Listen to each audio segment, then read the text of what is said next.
Well, from the very beginning of an infant's life, they really don't exist in isolation. They're part of the family system, and particularly we think about the mother-child dyad. And so if there's problems with one, there's problems with all in that family circle. And so that changes a lot about the way we relate to our patients. So we don't view the involvement of the parents or the family as outsiders who are asking for information about what we're doing to or with our patients. They're really part of the therapy decisions, and they're very much a part of the therapy implementation. It adds another complexity when parents have to try to both interpret what's best for their child, and if what's being done with their child may have some risks or some pain associated with it, to agree to take on those risks or negative consequences for the ultimate greater good of the child and the child's outcome.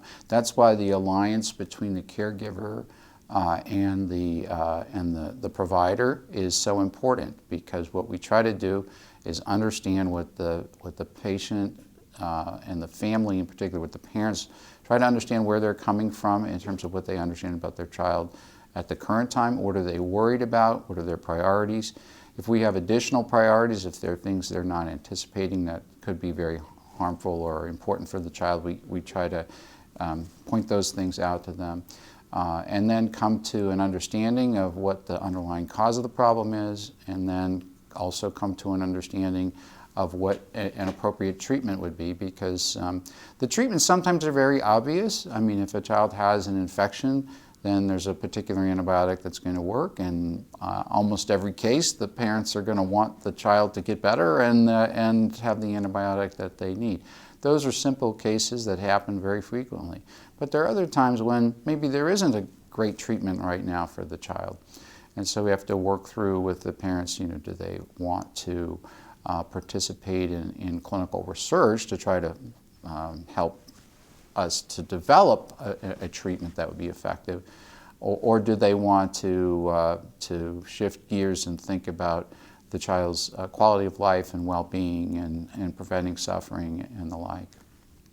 Also, we have to understand where the family is coming from in terms of their cultural context. In other words, what are their beliefs? What are the things that they in their own family think are important, and that can relate to their religious background. It can relate to things, they're just their own, how much they weight the relative importance of being free of pain, or being free of excessive technology and interventions. And so those things are not, there's not a single right answer. Those decisions have to be arrived at in collaboration between the providers and the families.